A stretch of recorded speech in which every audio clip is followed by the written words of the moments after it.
अस्सलाम वालेकुम स्टूडेंट्स। तो ये ग्राफ पेपर बेसिकली उस पर मैं ग्राफ बना के आपको प्रैक्टिस करवाऊंगा, क्योंकि आप जानते हैं कि फ़र्स्ट ईयर और सेकंड ईयर में कुछ एक्सपेरिमेंट ऐसे हैं जिनमें हमें ग्राफ बनाना पड़ता है। ठीक है, ये इसके अलावा 5 मार्क्स का अलग से भी ग्राफ का पेपर आता है। तो इसी की प्रैक्टिस के लिए एक ये ऑब्जर्वेशन ली गई हैं कि draw graph between extension and load F force जो होगी इन हेलिकल स्प्रिंग सिस्टम। हम फर्स्ट ईयर में एक एक्सपेरिमेंट करते हैं हेलिकल स्प्रिंग सिस्टम का।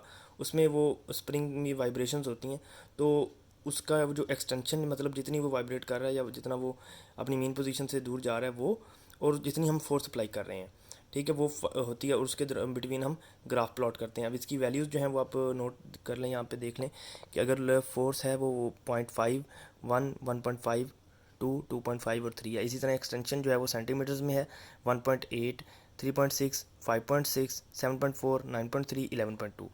अब ज़रा ग्राफ की तरफ चलते हैं कि आप जानते हैं कि फोर्स और एक्सटेंशन में हम एक्सटेंशन को एक्स एक्सिस पे पुट करेंगे, क्योंकि वो डिस्प्ले मतलब डिस्टेंस है ना उसका, हम उस डिस्टेंस में ले रहे हैं। ठीक है, और फोर्स जो है वो वाई एक्सिस पे रखी जाएगी। देखें, इसके बाद आप अपने कितने अपने बॉक्सेस बनाने हैं, किस तरह से उसको प्लॉट करना है, तो ये चीज़ ज़रा देखें कि आपकी जो एक्सटेंशन की मैक्सिमम वैल्यू कहाँ तक है, 11.2। अब 11.2 को हम इस तरह से डिवाइड करेंगे तो बॉक्सेस पे अजीब सी वैल्यू आएगी, मतलब डेसिमल आएंगे, और इस तरह से आपको ना समझ नहीं आएगी, मुश्किल हो जाएगा काम। तो इसके लिए 11.2 को देखें कि अप्रोक्सीमेट अगर हम कर दें 13 तक तो ये इजीली डिवाइड हो जाएगा, क्योंकि अब देखें वैल्यू स्टार्ट हो रही है 1.8 से। तो 1.8 से जब स्टार्ट हो रही है तो हम इसे 1 से यहाँ से 1 से स्टार्ट करेंगे। ठीक है, ज़ीरो से नहीं स्टार्ट करेंगे, क्योंकि ज़ीरो वाली ऑब्जर्वेशन यहाँ पे नहीं है। तो हम 2 का डिफरेंस रखेंगे विद इन द बॉक्स। तो ये देखें कि 1 से 3 तक 2 का डिफरेंस, फिर 3 से 5 तक 2 का डिफरेंस, फिर 5 से 7 तक 2 का डिफरेंस, फिर 7 से 9, 9 से 11 और 11 से 13। तो इट मीन्स अब 11 से 13 के दरमियान वो वाली वैल्यू भी आ गई जो 11.2 की है। तो हम हमेशा से अपनी मैक्सिमम वैल्यू को वहाँ तक अप्रोक्सीमेट करते हैं कि हमारी जो हमें रिक्वायर्ड वैल्यू है वो उसके बिटवीन ही लाई कर जाए। ठीक है, अब देख लें कि हमने कितने बॉक्स सेलेक्ट कर लिए, 1, 2, 3, 4, 5 एंड 6। तो 13 को हम जब 6 पे डिवाइड करेंगे ये तो हमें मतलब 2 वैल्यूज़ मिलेगी, क्योंकि 1 से लेकर 13 है ना, तो ये 12 बनते हैं, 12 नंबर। तो 6 पे जब डिवाइड करेंगे तो एक बॉक्स की वैल्यू हमें 2 मिलेगी। तो वो हम जब लिख रहे हैं तो 1 से 2 डिफरेंस कितना है, 2 नंबर्स का। इसी तरह 3 से 5, 2, मतलब आपने ये देखना होता है कि आपका जो पूरी जो ऑब्जर्वेशंस हैं उसमें हर बॉक्स की वैल्यू सेम होगी, तो ही आपका ग्राफ सही बनेगा, अदरवाइज़ आपका ग्राफ सही नहीं बनेगा। ठीक है, इसी तरह ही आप फोर्स में देख लें तो फोर्स में 3 तक जा रही है, तो हम इसे 0.5 से स्टार्ट हो रहा है ना, तो 0.5, ये 0.5, 1, 1.5, 2, 2.5 और 3। तो इस तरह से अपने अपने सबसे पहले अपनी जो वैल्यूज़ होती हैं उन्हें इस तरह लिखा जाता है कि वो इक्वली हर बॉक्स में डिवाइड हो। ये भी एक स्केल ही होता है, तो उसी तरह हमने स्केल की तरह ही यहाँ पे स्केलिंग करनी होती है। इसके बाद जब हम इसका स्केल बनाएंगे तो यहाँ पे ज़रा गौर करें कि along x axis one big box या वन बिग डिवीजन हमने किसके इक्वल रखी थी, वन बिग डिवीजन इसके इसमें 2 के इक्वल है। 1 से लेकर 3 तक कितने डिस्टेंस है, 1, 2, 3, तो बेसिकली 2। तो 2 सेंटीमीटर का एक बॉक्स है। इसी तरह ही स्मॉल बॉक्स जो होगा वो 2 divided by 10 is equal to 0.2, because ये आप देख सकते हैं कि एक बिग डिवीजन, ये बिग डिवीजन है यहाँ से लेकर यहाँ तक, तो एक बिग डिवीजन के अंदर स्मॉल 10 डिवीजन्स होती हैं, इस वजह से हम इसे 10 पे डिवाइड करते हैं, तो 0.2। इसी तरह ही अलॉन्ग वाई एक्सिस आप देख सकते हैं कि 0 से 1 तक जो है वो 0.5 न्यूटन है। तो अगर हम स्मॉल बॉक्स की वैल्यू वाई पे निकालेंगे तो वो 0.05 हो जाएगी।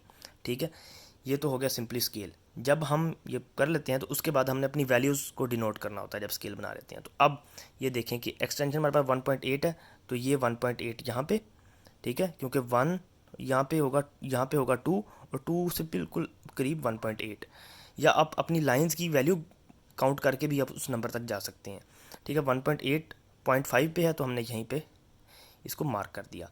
इसी तरह ही 3.6 और 1 यहाँ पे लाई कर रहा है, क्योंकि ये देखो ये 1 की लाइन है और ये 3.6 की लाइन है। ठीक है, तो ये दोनों इधर मैच कर रही हैं तो हमने वहाँ पे कट कर दिया। इसी तरह ही 5.6 की ये वाली लाइन है और ये वाली लाइन 1.5 की है, तो हमने यहाँ पे लाई कर दिया। 7.4 की ये लाइन है और ये वाली लाइन 2 की है, तो हमने यहाँ पे देखें 7 पॉइंट भी लिख रहे हैं। और ये 2.5 और 9.3 की, और इसी तरह ही 11.2 और 3 की लाइन है। अच्छा, जब ये पॉइंट बन गए तो सिंपली हम स्केल रख के और इसको हम इससे इस तरह से मिला देते हैं, ठीक है, मैच कर दिया।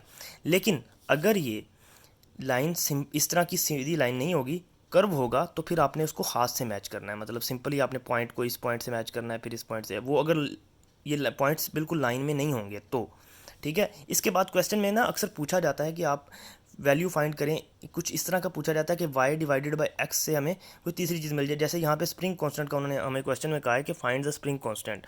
तो अगर हम स्प्रिंग, अच्छा, तो हमें मतलब ना के फाइंड करने के लिए कह सकते हैं कि स्प्रिंग कांस्टेंट फाइंड करें। तो स्प्रिंग कांस्टेंट बेसिकली हमें पता है कि F is equal to k x होता है और k is equal to F over x होता है। इसी वजह से हम वाई एक्सिस में के एफ रखते हैं और एक्स एक्सिस में एक्सटेंशन को रखते हैं।